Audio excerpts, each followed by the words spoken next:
langu sasa ni kuuliza vijana, tafadhali tujichunge, tusije tukatumika vibaya, hasa tutumwe vibaya na wanasiasa kuleta fujo ambaye haina maana. Wakati unaharibu mali ya wengine, wakati unaharibu ofisi zenu ambayo umejengewa, you are destroying your own property. Hii ni mali ya umma, si mali ya umma. Ni mali ya umma ya wakazi wa Kenya na vingine pia. So tunasema tuweke amani, tudumishe amani, tuwe maambassadors ya amani, tusije tukatumika vibaya wakati wa siasa, tusije tukatumika vibaya wakati wowote. Tuwe vijana ambao wamechanu. Ama inasemekana nani? Mechanu. Democracy, you speak your will, yes, but you don't express yourself in violence. Tukisema kuna haki mingi tumepewa sisi kama nchi. We have a lot of freedom. Tumekuwa na freedom of expressions, freedom of demonstrations, pia to express our views. But let us not misuse those freedom. Tukisema okay, tunataka kufanya maandamano, wengine wanafanya maandamano. Nani anahakikisha kwamba hizo maandamano ni itakuwa ya amani? Unajua mtu analeta notice kwa polisi anasema sisi tunataka tufanye maandamano ya amani. But how do you quantify? How do you guarantee that hiyo maandamano ya amani? So when do we know that kuna tofauti ya maandamano na ya amani na ya fujo? Tutafautishe. Na sisi kama vijana, sisi ndio tunakuwa mstari ya mbele. Wacha tudumishe amani. Shida ikitokea inatokea kwa kila mtu. Haichagui vijana, haichagui wazee, haichagui kina mama. It's a problem for us all. Hii nchi ni yetu, tunajenga, tumeendelea, tumetoka mbali. Nimeguzia tu kidogo ile mabadiliko ambayo tumepitia, reforms ambayo tumefanya kama nchi kwa sababu ya wakati, maana singetaka kuweka wageni wetu sana. Lakini ujue siasa inakuja na inafanya nini? Inakuja na inafanya nini? Inaenda. Si ndio? Tulikuwa na chama moja zamani, tulikuwa na single party. Unajua? Tulikuwa na single party. Tukasema kama nchi tunataka tuwe multi party democracy. Tukafanya reforms katika sheria yetu, tukaleta multi party, tukaleta freedom of speech. Na tumeona wanasiasa wetu wakishindana kwa kura. Sio?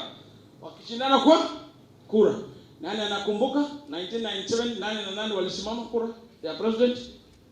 97 kulikuwa na kura. Nani alicontest? Moi, kama Moi na nani? Kibaki alikuwa, Jaramogi alikuwa, Matiba alikuwa,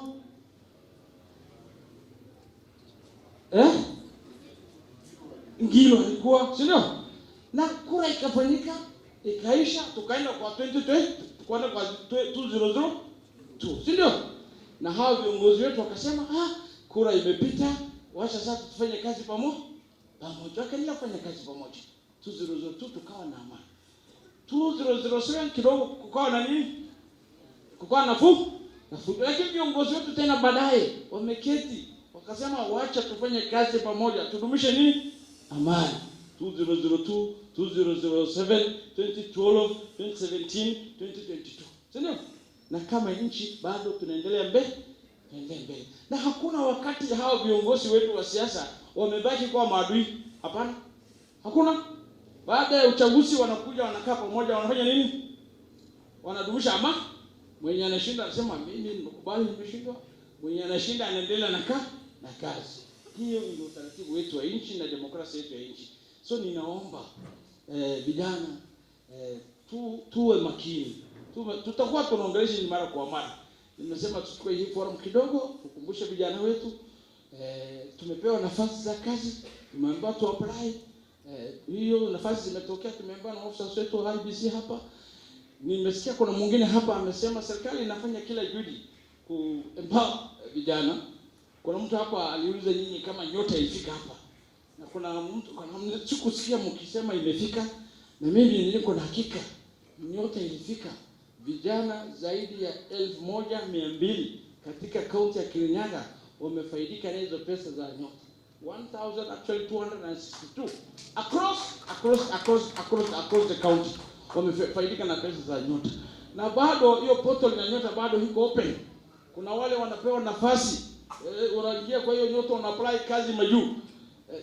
Tutachukua hiyo forum siku nyingine, maana hii ni forum ya ABC kwa mambo ya voter education. Tutawaambia siku nyingine, lakini kwa sahihi tunaomba vijana wetu tuwe makini, tushirikiane na viongozi wetu ambao wanadumisha amani, ama officers wetu wa usalama, tupate kura yetu, tujiandikishe kama wapiga kura. Kama unataka maoni yako una demonstrate kupitia kwa tuliomba kura yako ndio sauti yako. Tuliomba kura yako ndio sauti yako. Lakini si kurusha mawe, si kufanya fujo, si kutukana mwingine la. Manake sote tunataka mambo yetu tufanye kwa heshima na kwa amani kama nchi. Singetaka kuchukua muda mrefu, najua wakati siku ni ya ABC, lakini yangu tu ni kuguzia tuweke amani, tudumishe amani na demokrasia. Madam yuko hapa atatuambia pengine baadaye wakati mwingine demokrasia inamaanisha nini na ni kufanya nini. Demokrasia si kupigana, si kufanya fujo, si kuua, si ndio? Si kuchoma, hapana. Demokrasia ni kutoa maoni kama hii, si ndio? Na kushindana kwa maoni na idea. So nangu nasema asanteni sana kwa heshima, kwa utulivu na mmekaa kwa amani. Pengine kwa haraka tu ni wajulishe